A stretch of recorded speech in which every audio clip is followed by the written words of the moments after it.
কখনোই মানুষকে সেই স্টেজ অবধি যেতে দেবেন না যেখানে গেলে তার আর হারানোর ভয় থাকে না। সম্পর্কের প্রতি সে চির উদাসীন হয়ে যাবে।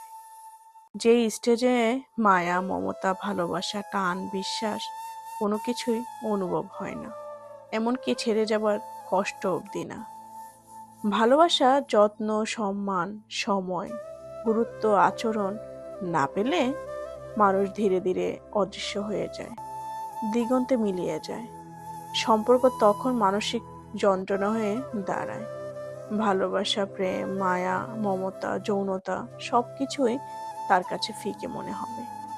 অবহেলা থেকে হতাশা তৈরি হয়, তা খুবই ধীরে ধীরে তৈরি হয়, রোজ একটু একটু করে বাড়ে।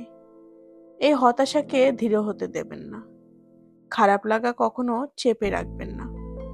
খারাপ বললেও কনফেস করতে সময় নেবেন না। যত দেরি করবেন ততই সংশোধন জটিল হয়ে যাবে। সম্পর্কে পেশা বড় গুরুত্বপূর্ণ অংশ। অনেক ভালো সম্পর্ক নষ্ট হয়ে যায় উপার্জন বেড়ে গেলে বা বন্ধ হয়ে যাবার পর। উপার্জন বেড়ে গেলে মানুষটি নিজেই নিজের পরিবর্তন আনতে পারে। আবার উপার্জন বন্ধ হয়ে গেলে পাশের মানুষটি হাতটি ছেড়ে দিতেই পারে।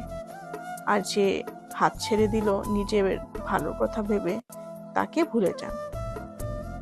তবে আপনার যখন উপার্জন ছিল না, সেই সময়ে যে আপনার পাশে ছিল তাকে কিন্তু ভুলে যাওয়া যাবে না। আপনার উচিত উপার্জন করার পর তাকে যথাযথ মূল্যায়ন করা। একটা কথা বলি, একপাক্ষিক মনে হতে পারে আমার কথাটা, তারপরেও বলি, সম্পর্কে দুজনেরই সময় দেয়, কিন্তু মেয়েদের বায়োলজিক্যাল ক্লক অনুযায়ী হাতে খুব কম সময় থাকে। পারিবারিক চাপও বেশি থাকে, তাই মেয়েদের অপেক্ষাকে ছেলেদের অপেক্ষার সাথে তুলনা করবেন না। বরং একটা মেয়ে যদি ফার্টিলিটি পিরিয়ড এর প্রায় শেষ অবধি আপনাকে সময় দেয়, তার প্রকৃত মূল্যায়ন করুন। কারণ মেয়েদের গ্রোথটাই এরকমের। প্রত্যেকটা মানুষেরই আত্মসম্মান আছে।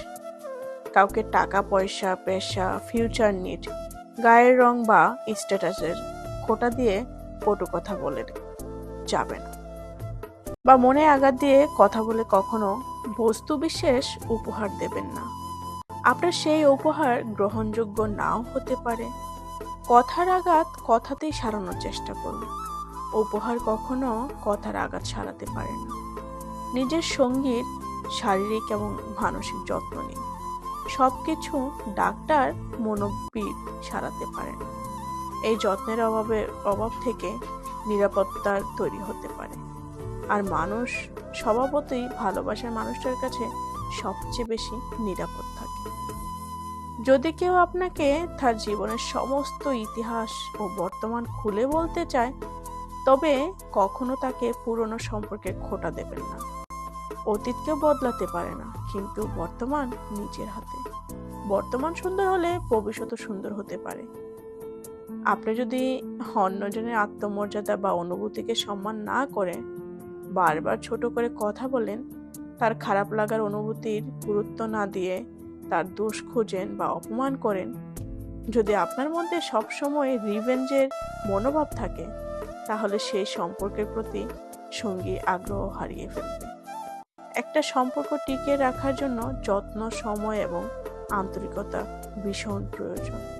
আপনার সঙ্গীর প্রতি আন্তরিক হন। মনে রাখবেন, আন্তরিক কিন্তু অনুগত্য না। আগ্রহ হারালে মানুষ একাকিত্বে ভুগতে শুরু করে এবং ধীরে ধীরে তার মনের দরজা বন্ধ হয়ে যায়। আপনার অপ্রত্যাশিত ব্যবহার, নিরাপত্তার বিষয়ে কোনো কথা না বলা, আচরণে হঠাৎ পরিবর্তন এবং অতিরিক্ত নিয়ন্ত্রণমূলক মনোভাব আপনাদের সম্পর্কের জন্য বিষ হয়ে যাবে। এই বিষয়গুলোর প্রতি সতর্ক থাকুন।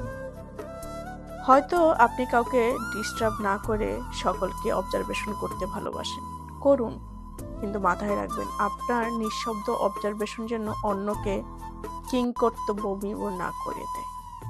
তাই এই বিষয়গুলো সবসময় মাথায় রাখবেন।